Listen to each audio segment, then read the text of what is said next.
All right, everybody, welcome again to another episode of the Montana Business Vlog, where we are connecting business people across this great state of Montana and hopefully the United States. Today we have two unbelievable people here. We've got Tyrrell and Steffan from Gulch Distillers. These guys are characters. If you haven't been into Gulch Distillery, you got to get there, downtown Helena. It's a great little location. One of the great things here with these guys is, number one, when you walk in, you get such a great sense of their personalities. They're right there. Every time my wife and I go in there, we see them every time. They work their butts off. It's just a great story how they got into it. So I am excited, everybody. Do us a favor. If you're on our YouTube channel, click the like below. Share us. Get us out there because there's a lot of great content here.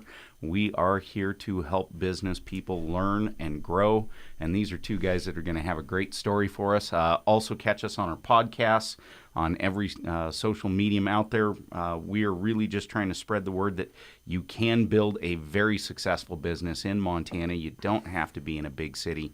We are doing it from small town Helena here today. So, guys, welcome. Thanks, Joel.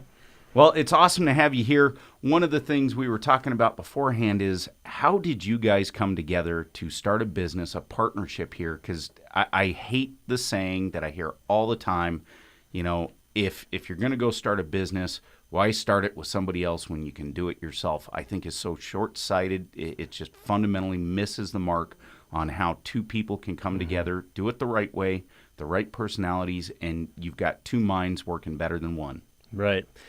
Yeah, you're exactly right. And I guess even more fundamentally for that, in our case, Gulch Distillers never would have come to be had Steffan and I not talked each other into doing it. Yeah, there was a lot of that personality thing. We were drawn together because of our facial hair. We both really find it fun to grow fancy facial hair. So that's how I found Tyrrell, and we quickly became friends. And over many nights of drinks, we thought we could do this. And it was a lot of talking each other into it. Yeah. I mean, we both have independently had a strong interest in spirits, in mixology, in the art of distillation, in the just the universe of flavor that you can find in spirits. And I don't know, we just started talking about the feasibility of starting our own distillery. This was kind of the beginning of the craft spirit movement. And we talked about it for a couple of years.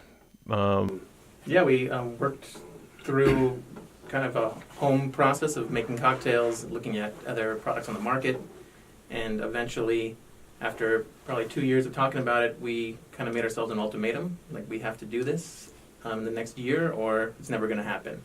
So we ordered a still before we had a license, and we knew that there was about a 12-month lead time on that, so that gave us 12 months to figure it all out.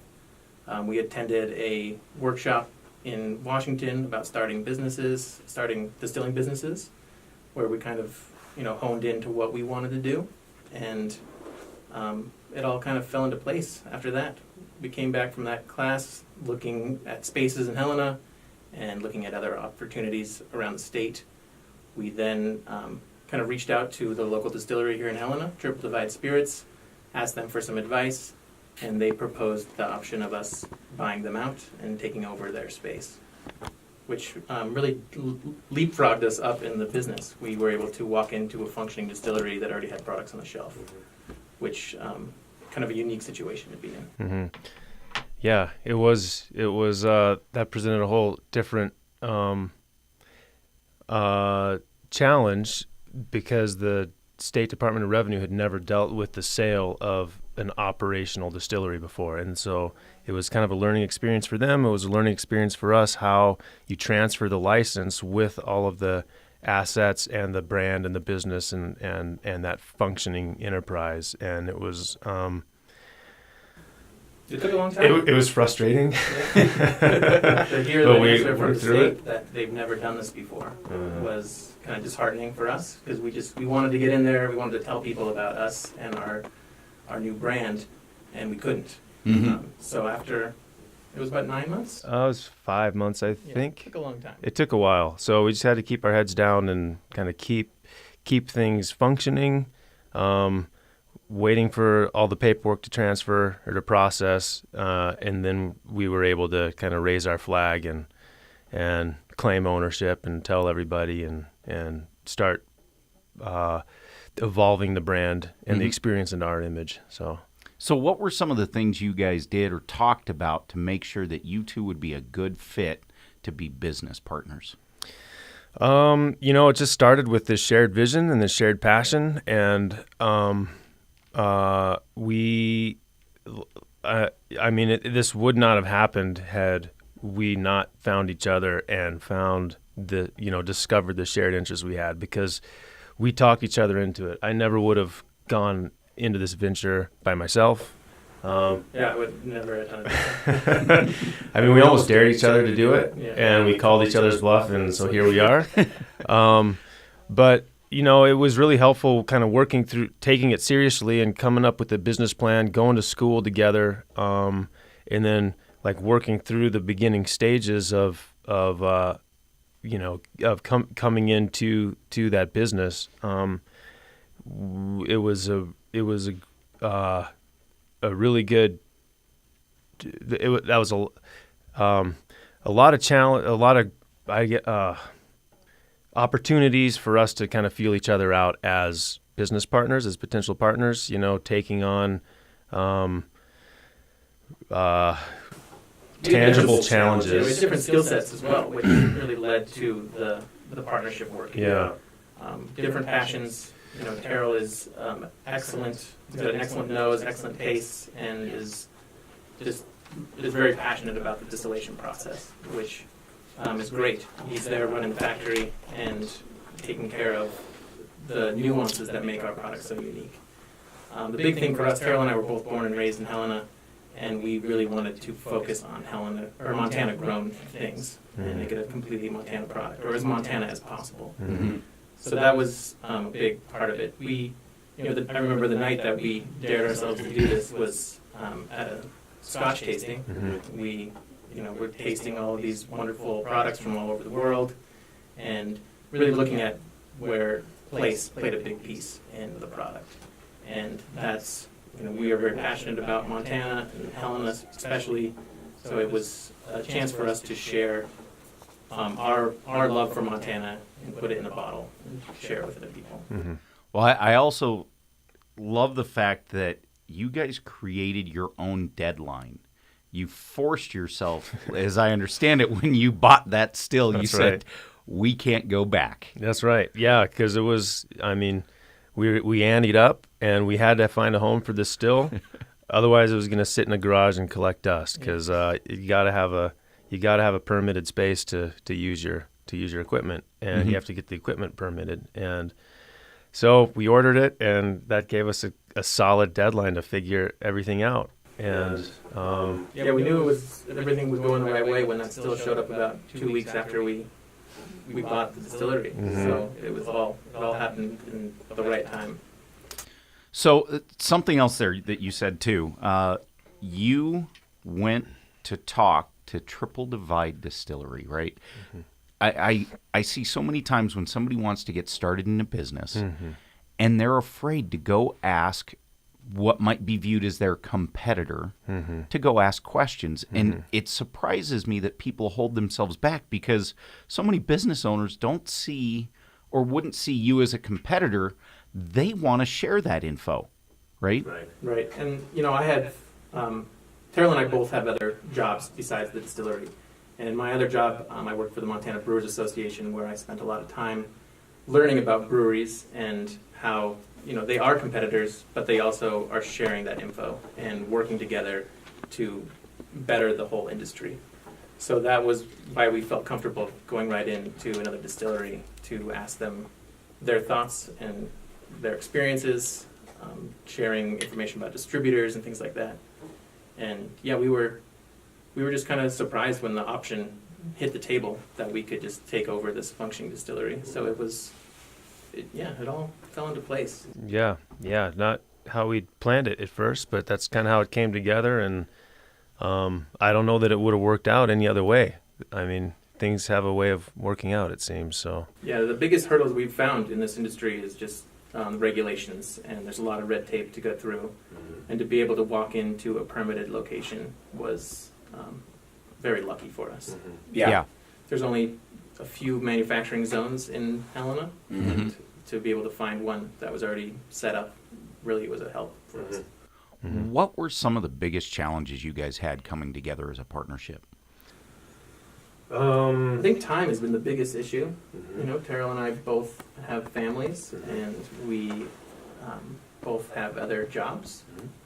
And so this is a passion project, and I think that's why we've been as successful as we have been with this, and we're really proud of what we're putting out, is because we're not putting things out to satisfy shareholders or anything. It's for us, and it's for us to share with people. So nothing goes into a bottle that we're not 100% proud of, and that's a big piece of it. So we're just kind of finding the time and balancing all the other things that are going on in our lives. And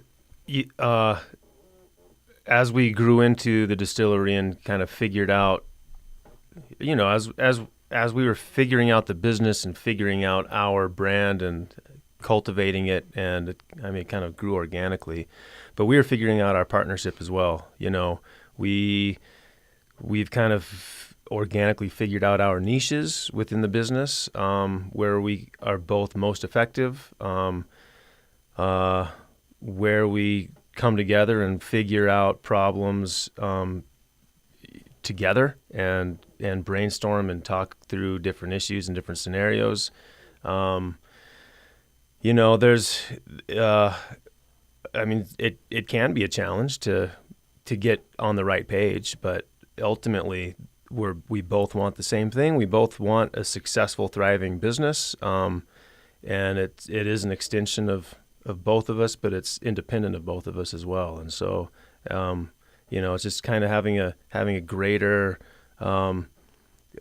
goal than either one of us individually is always a very foundational piece of our partnership. Yeah, the shared vision is really what keeps us going, and we know what we're shooting for, and we know what we need to do to get there.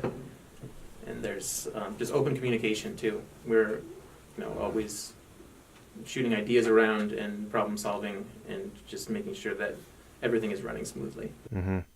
How do you guys deal with when you hit a stalemate? Like, give us an example where you guys hit a stalemate on an issue. One of you wanted to go one way, the other wanted to go the other, and then how did you guys make that decision to get beyond that stalemate? If you've ever hit it. I can't think of a real crossroads we've had to get to. We work really well together. There's a lot of, I guess, in the flavor world, when we're building these spirits, everything from the taste of the vodka to the botanical build that's in the Fernet, we are constantly tasting and sharing our thoughts and our tasting notes to build the spirit. So there's a lot of discussion that goes on. There's a lot of testing and experimentation, and some of that happens individually, and then we bring it to the group. So we bring it to each other to share, and bring in outside parties to come help us get another opinion. But it's really communication is the biggest thing. Yeah. I can't think of any stalemate that we've had. Maybe the biggest challenge was coming up with our brand. It used to be Triple Divide Spirits, and we knew that we wanted to make our own brand, and it was about a year and a half? It was a year and a half after we took ownership in the distillery, before we launched the Gulch Distillers brand. And that was a difficult process to figure it to come up with the new brand. I mean, just to come up with the name. You know, there was a lot of secret ballots. There were lots of crowdsourcing of names, and then we each had to go to bat for what we wanted, and then we ended up going back to our original idea. When we first started talking about starting a distillery in Helena, it was going to be the Gulch. Yeah. So we spent a lot of time with that, and then just trusting your gut is really what it came down to. People thought we were crazy to name it Gulch. We had a lot of people advise us, don't name it Gulch. Well, why is that? What was their reasoning behind it? I think it's just the guttural nature of the word, and outside of Montana, Gulch doesn't mean anything, which is not true. People, there's gulches all over the world. But they have different names, and it is a unique word, and I think that's part of what helps us stand out. We're on the Gulch. It brings us back to place and location, which is all about the story we're trying to tell. Yeah, and the name Gulch Distillers is, it's place and it's people. It's the place of the Gulch, and distillers is the people that are doing it, and that is fundamental to the business. It's because we're of the community. We're from the community, and Gulch Distillers is that as well. I mean, we're trying to tell the story of our place, through our cocktails, through the bottle, through the spirits, and then through our engagement with the community, and that's who we are. Yeah, and then once we finally settled on that name, coming up with our logo was another big process. A lot of crowdsourcing there as well, and we were really happy with what came out of it. Yeah, and our design, our whole branding package is something we're very proud of. All of our labels and artwork. Yeah, I think had we not had that, friction is not really the right word, but we weren't totally aligned. It took us a long time to find that alignment on the brand, and I think had we not had that difference to begin with, we wouldn't have. I think what we would have come up with in that alternate reality would not have been as successful of a look and of a brand. I don't think we would have been as happy with it. So, kind of working through that friction creates a better outcome. Yeah, more powerful. I believe. Yeah. Yeah, I mean, it's great to hear you guys talk about friction in a positive light, right? Too many people want to say that friction creates negativity, and it doesn't. It's all about your perception of it. And so if you just change your perception, saying, look, our friction's getting us to our end goal, it changes your mental aspect of, is this really a conflict, or is it us finding a better end product, right? Right. So I love that. Let's step back on this crowdsourcing. How did you guys go about it? How did you test? Because I think too many people fail to crowdsource, and it was it's a big issue to understand what is it that the customer really wants.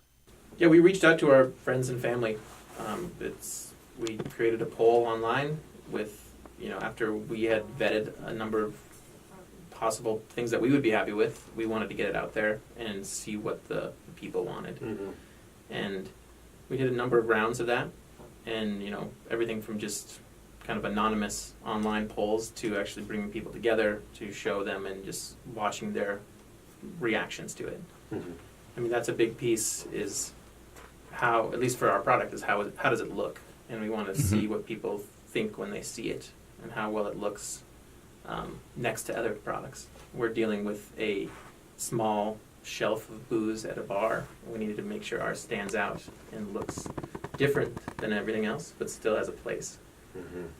So yeah, it was the online polls and then in person, just kind of, I guess.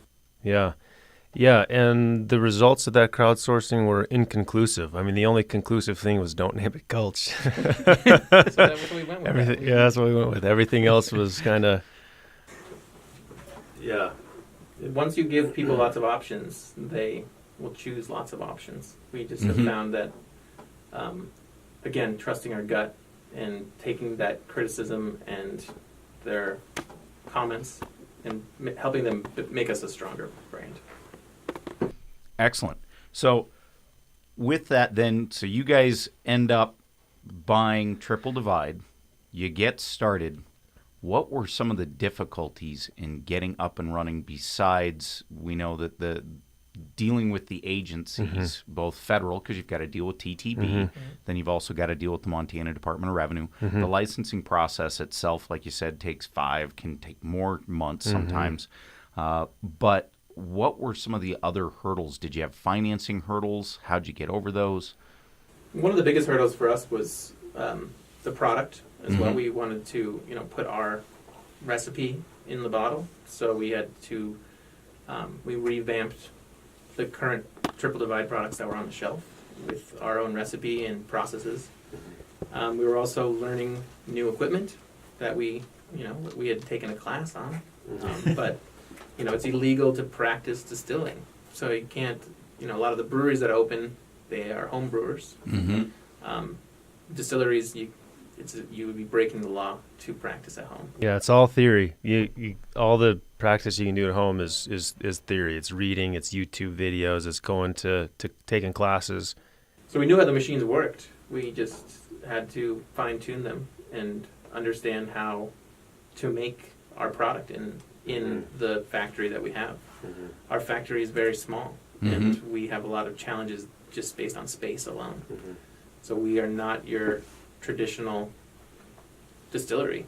We are very nimble, and everything is on wheels. We can reformat the distillery for our needs. Our stills are all modular, so we can build them into different shapes for different applications. And that nimbleness has allowed us to respond to opportunities that we never foresaw happening. Much like the beginning of the business, where we never expected that we would be in this Triple Divide space, creating our own brand there. We've created products that we never had any conception that we would ever even try. Our apple brandy is one of them. That's become a flagship product of ours. A couple of years ago, it was a bumper year of apples in Helena, and we had people beating down the door saying, "Can you guys do anything with these?" Because they were sick of making apple pies and jam, and they just needed something different, or they wanted to find a use for that product. So we kind of scratched our heads and said, "Well, we can try it. We'll see." And we borrowed an apple press. We read a lot of forums on how you make apple cider and apple brandy, and we went for it, and it turned out really well. How many pounds did you juice that first year? That first year was like 1,500, I think, 1,500 pounds of apples. This last year for our neighborhood brandy, we juiced 6,000 pounds of apples from Helena. So it was just a really cool opportunity to be able to pivot like that and take advantage of an opportunity. We, when we bought Triple Divide Spirits, we also inherited about 100,000 Triple Divide vodka labels and to see those sit in our basement, just never going to be used, killed me. So we pivoted again we print all of our labels on demand now. We bought a label printer, and everything is small batch. So other distilleries that they're bottling 500 cases at a time, we may bottle 30 cases at a time, and we can custom print those just for that bottling.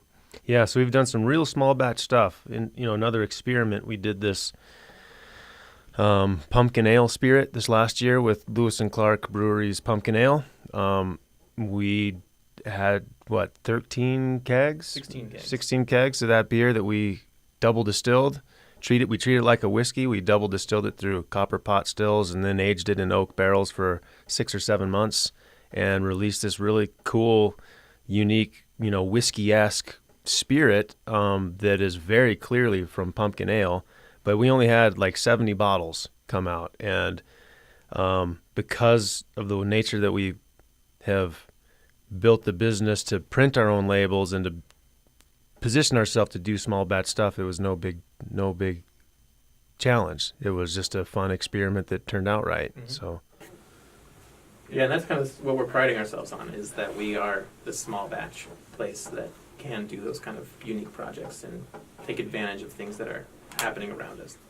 Well, you got a unique project that recently won you an amazing award. That's Tell right. us about that Fernet.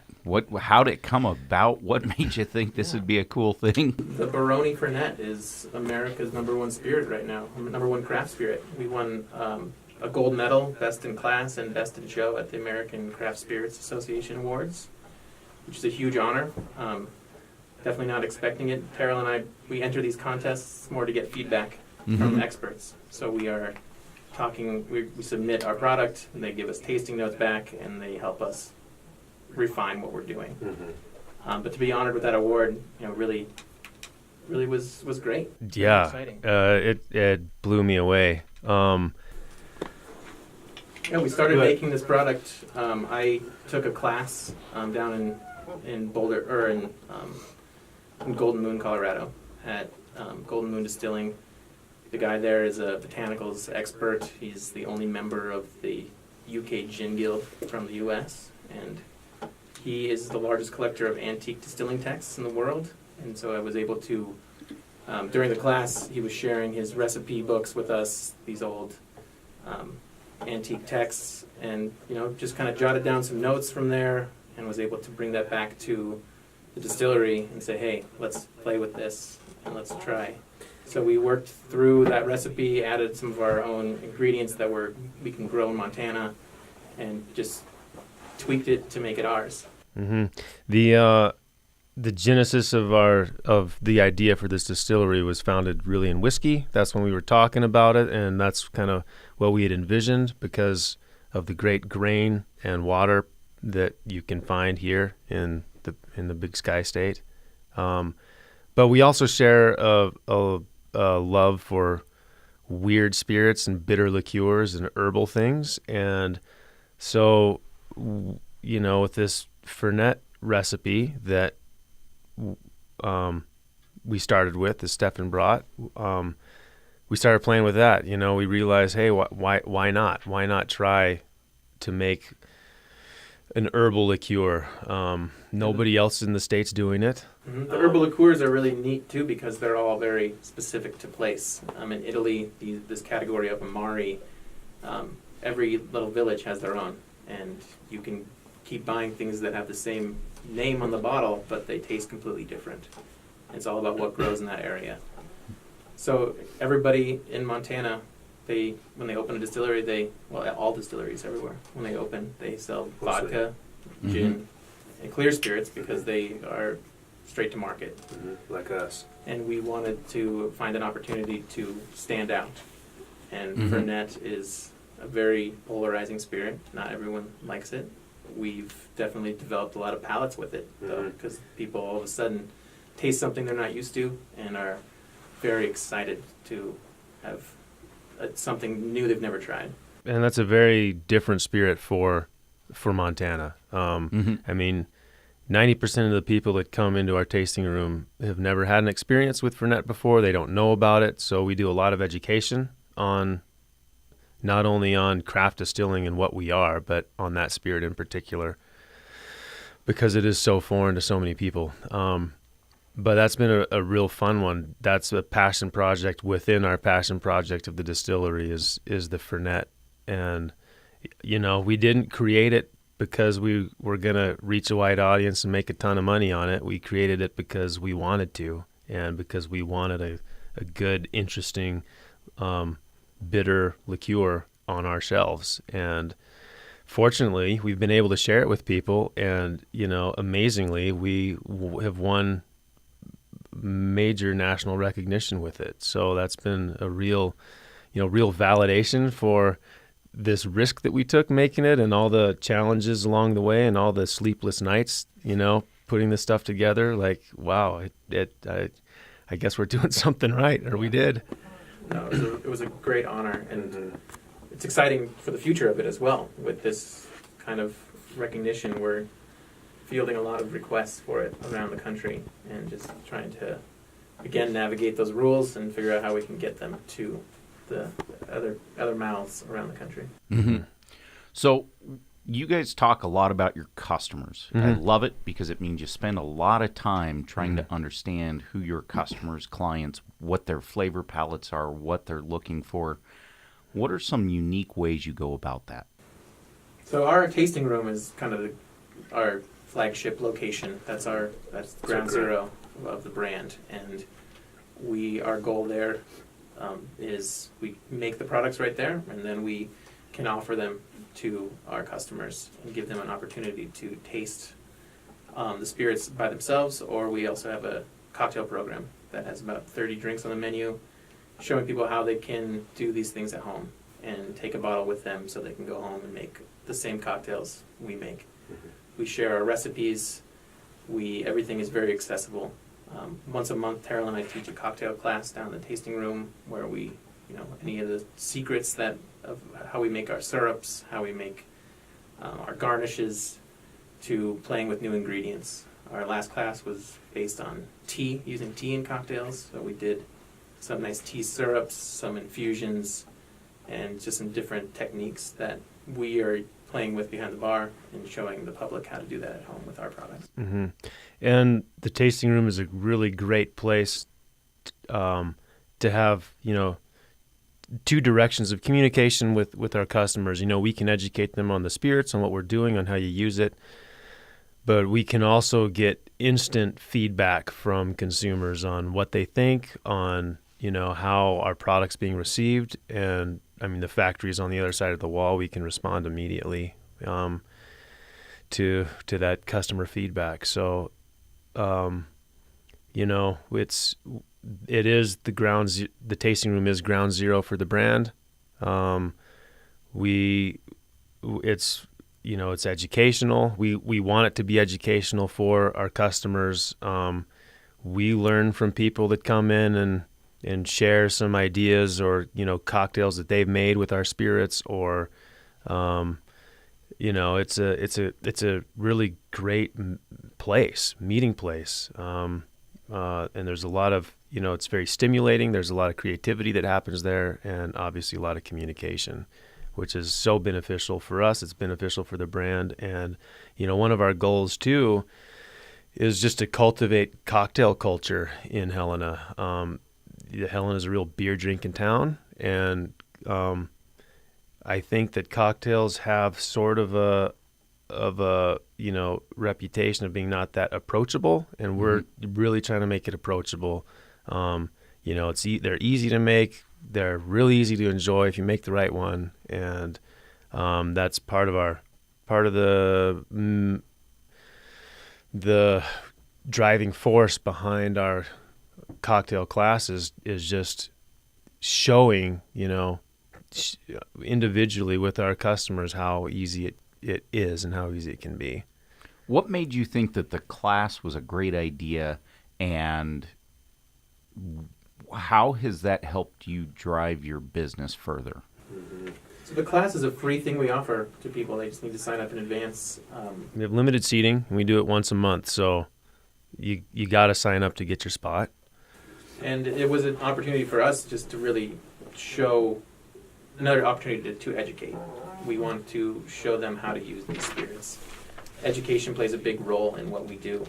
Everything from, like Tyrrell said, about the cocktail culture to how to enjoy these spirits other than just pouring Coke into your rum. We want to show you how to make a nice tiki drink. You have all We'll the show you how ingredients to at home. We'll show you how to make your own Coke, your own cola. Yeah, we have a lot of fun in our tasting room with unique ingredients that are all off the shelf. It's just a matter of putting the right things together. And there's no secrets in our tasting room. We are sharing everything. Our website's got all of the recipes on it, and we want people to be making these at home. So the class was a way to, promote that and show them, we're not hiding anything. We want to show you. It's also turned out to be much like when we purchased our first still. It's been a productive deadline that we impose on ourselves. because we got to come up with new material, new ideas. It forces us to be creative with our cocktails. It forces us to research as well. Mm-hmm. And sometimes we'll pick these topics without having much knowledge about them, and we have to do our due diligence so that we are the experts on something. Yeah, so it keeps us fresh. It keeps us engaged, and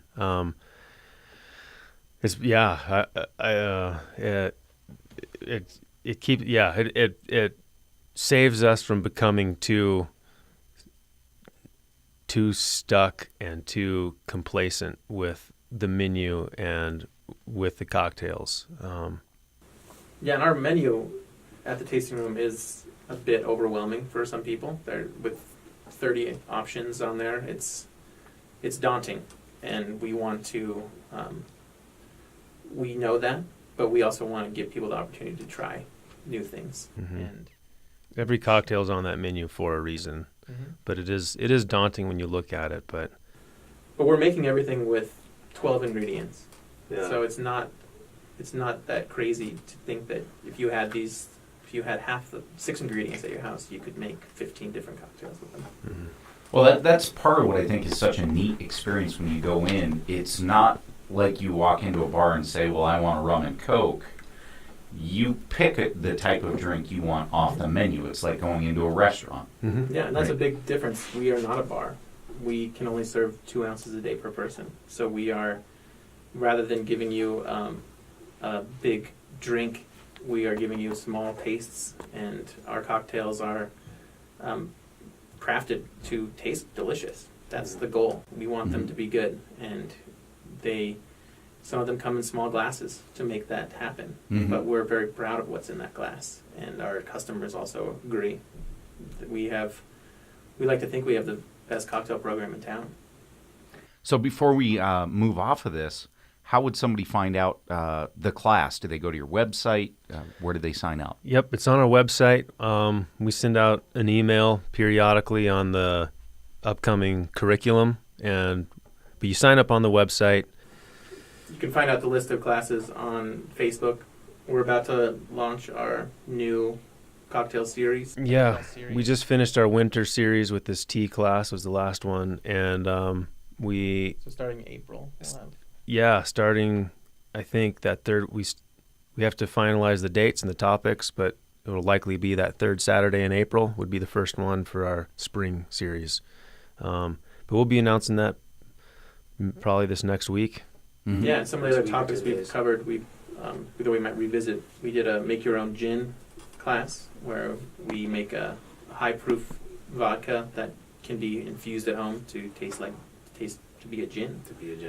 Yeah, we did it an Amaro class, so make your own bitter herbal liqueurs, where we walk people through a bunch of different botanicals and talk them through the process of that deep infusion of botanicals in the spirit, and then cutting it with a nice simple syrup. Working with shrubs, working with bitters, different cocktail ingredients. And everything down to the basics too. We typically do a shaken and stirred class, just talking about the basics of home cocktailing, what kind of equipment you need, and how to mix, what things to mix, general proportions. What are some of the unique and neat things that are coming out of the craft distillery area that you guys can talk about? There's a lot of experimentation going on right now, kind of pushing boundaries in all variety of spirits, which is really cool to see the ingenuity out there. Whiskeys made from non-traditional grains, whiskeys that are being aged in different types of wood or different types of casks that are non-traditional. To gins that are using non-traditional botanicals. And in the last few years, we've definitely seen a resurgence of American apple brandy, which is one of the first spirits that were made in the United States. And we were right on trend with that one. I know. How about that? Yeah, how about that? I think the biggest thing from the craft spirits industry is just like authenticity, real spirits with real flavors. The local vor is still is very important in the spirits world, at least in the craft spirits world. They are looking for local spirits and local ingredients and local stories. Even if you're in a different market, you still can relate back to where it was made. Also, reviving old world spirits, like our Fernet, which just won Best in Show. We shared a gold medal in that distilled spirits specialty category with a Campari type spirit, an orange liqueur it was called, but it was very, it's like an aperitivo.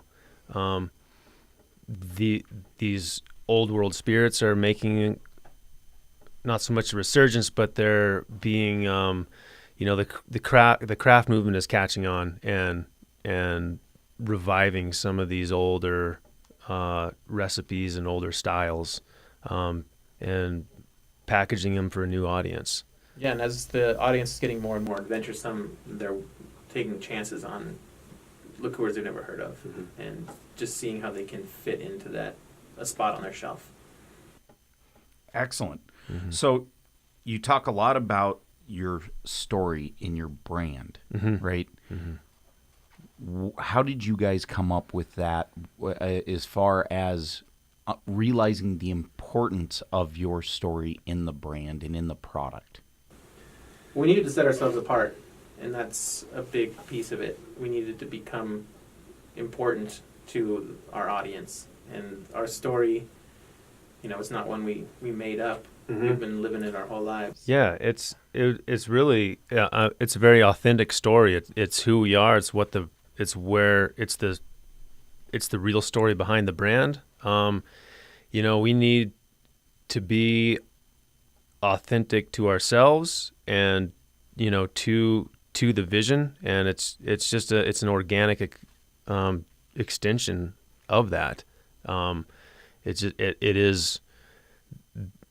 is what it is, that the brand is what it is as a result of who we are and what this place is. It's just kind of grown from our network, our vision, our partnership. It kind of has a life of its own. Yeah, Tyrrell and I were kind of characters. If you saw us on the street, you would think, who are those guys? But our brand is, as much as it is about Helena, it's also about us and who we are and what we want. What we want to tell people. Well, I have to tell everybody I'm a little disappointed in the beards today, gentlemen. Usually you guys have some wild thing going on. You must be growing it out to get ready for the next cutting for another competition, right? I'm training right now for nationals in Chicago in November. Yeah, well, I had to go out and shovel this cement snow this morning that didn't have time to groom. Yeah, we're always growing. That's our business, our facial hair. It's always happening. Yeah, we had a big dumping of snow this morning and heavy wet stuff too. Oh man, yeah.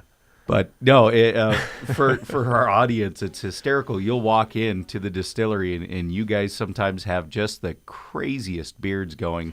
And I always know it's got to either be close to a competition or just after one when you guys have done something pretty wild. Well, like you said, the tasting room is ground zero for experimentation. So it's where we get to try out new ideas and kind of, prove the model. Yeah.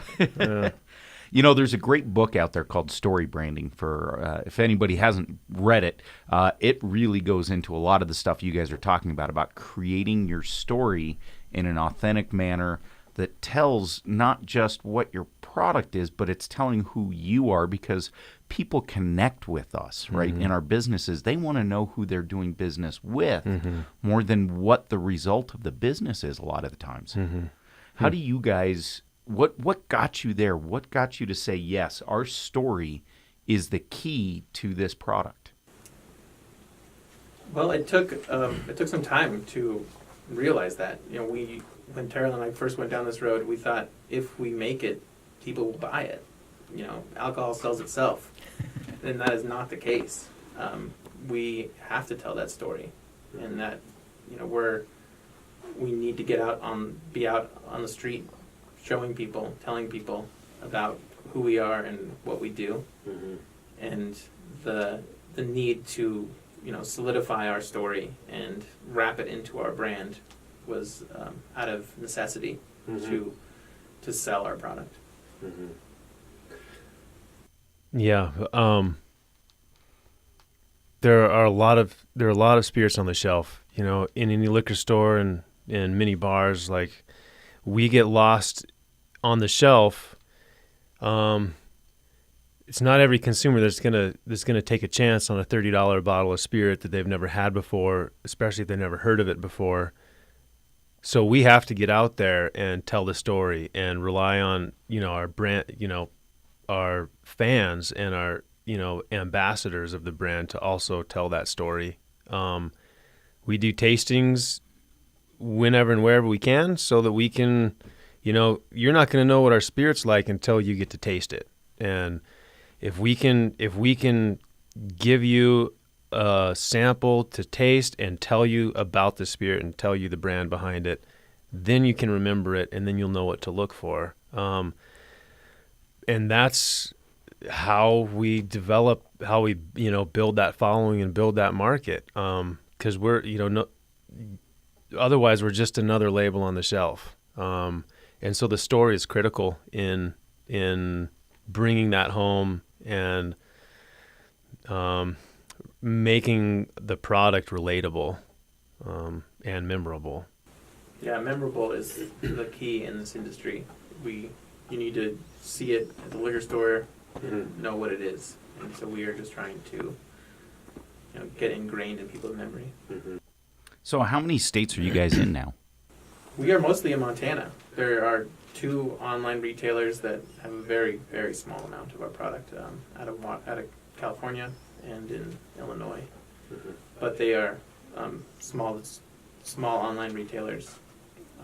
But Montana is our number one focus. They fit us. We're a very small manufacturer. So, but yeah, we're looking to grow. We have opportunities to grow with this national recognition and just trying to navigate finding the right distributor and making sure that our story fits into their portfolio. And we need to be, with the Fernet, we are a unique product, and we need to make sure that we have someone to represent us that knows how unique it is. Absolutely. So how do you go through that process? Because, there's a lot of products that get distributed in the world, right? So how are you vetting? What's your process to make sure that your story fits whatever distributor you're going to go with? The technique that, we've been trying, this is all new to us. We're learning on the road. We don't have an answer yet, but what I've found to be, I guess, semi worthwhile is going to bars and liquor stores that I respect, that I think our product fits into well, and talking to their staff about who is distributing their products, and trying to just work the connections that are already out there. This is a small industry, so a lot of people know each other, and we want people to also know us. So we just are trying to get introduced to the right people at the right time. Well, we have seen lots of changes happening in the beer manufacturing industry. We all know that Budweiser is not the king anymore. It still has the largest share of the market, but they're really getting hit by the craft breweries. Where do you see things shifting in the craft distillery area? Well, just like Budweiser, they're buying up small craft breweries to. They may not necessarily be taking them over, but they are owning them and letting them continue to function. That's happening in the spirits world as well. We're seeing small, or I guess medium-sized craft distilleries being, bought by larger companies, and that huge infusion of cash is helping them grow. And they may still have the same staff and the same equipment, but they have more money to throw at their factories so they can get that product out to more mouths. So we are trying to, we're not selling our distillery, but that's how you need to be thinking. This keeps us in a spot where we're, again, nimble and ready to change to new environments. Well, and it makes it difficult, right, in some ways, because you're the small guy trying to compete against the big guy. You've got such a small space on the shelf. You can get drowned out pretty easily by the competition. Really easily.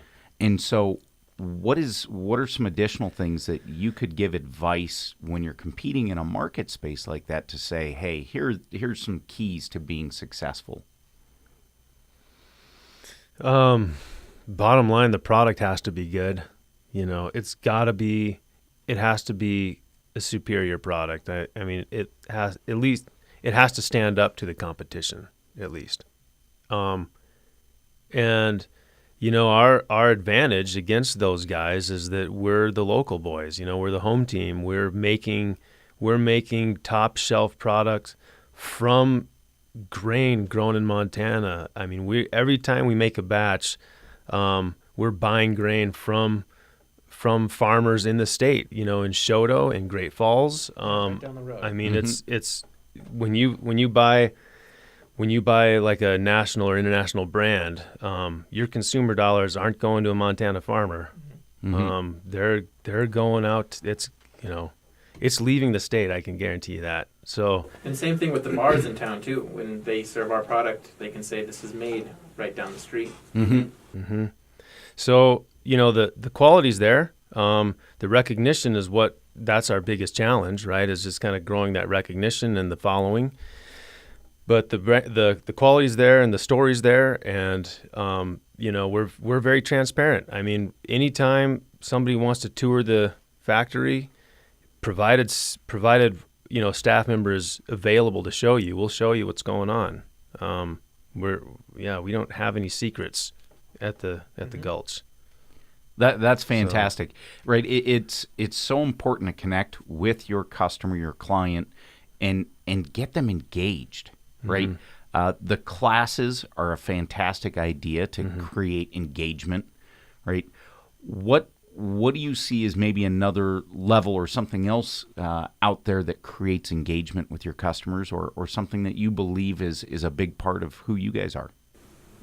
Collaboration has been a big thing for us that we would like to grow, whether it be collaborating with a brewery like we did with Lewis and Clark Brewing on that pumpkin ale ski, to collaborating with bars and working on cocktail programs. We're hosting or doing a dinner at the Montana Club with Snow Hop Brewing, so a good three-way collaboration there, pairing our spirits with their beer and those cocktails with the Montana Club's food.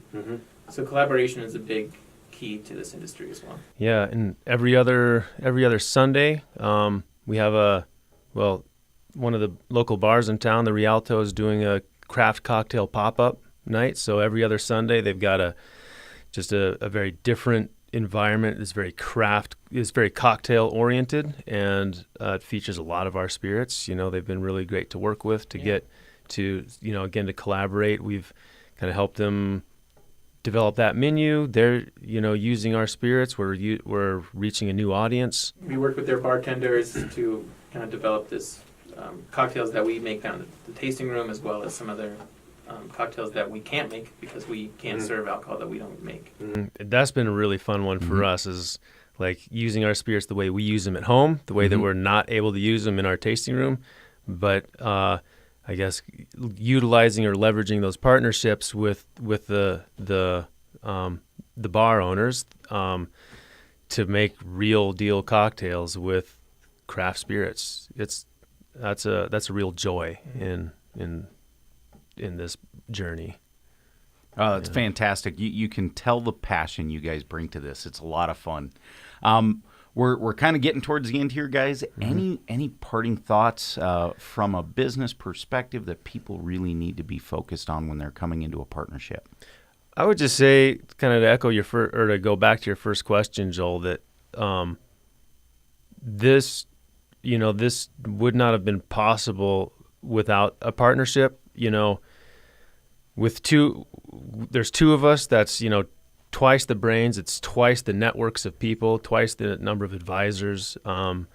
That dialogue that we have every day is critical for the direction of the business and how we grow and what we do. that's twice the number of skill sets that we can use. And with only two of us, it's only two opinions that really matter at the end of the day. So we can make decisions pretty quickly. Yeah, and trust is the biggest thing. You gotta trust your partner, and we've shown each other that we can trust each other throughout this process and find ways to make sure that we're both happy with how things are going. Yeah, absolutely.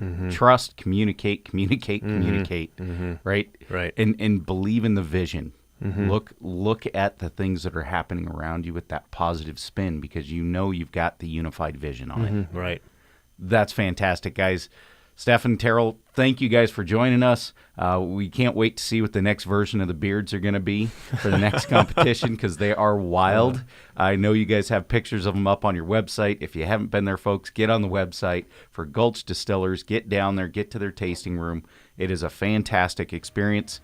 Gentlemen, thanks for joining us today. Thank you. Thank you, Joel. Everybody, please, thank you for joining us on the Montana Business Vlog. Please like us, share us, catch us on YouTube, mttaxlaw.com. You can catch us on our podcast. We're all over the spectrum on podcasts. Thanks again for joining us. We are connecting business people across the state of Montana and hopefully the country. Again, Gulch Distillers, guys, it was great having you here. What a fantastic interview. Thank you for taking time. You bet. Thanks for the opportunity. Thanks for letting us tell our story. Yeah. Have a great day, everybody.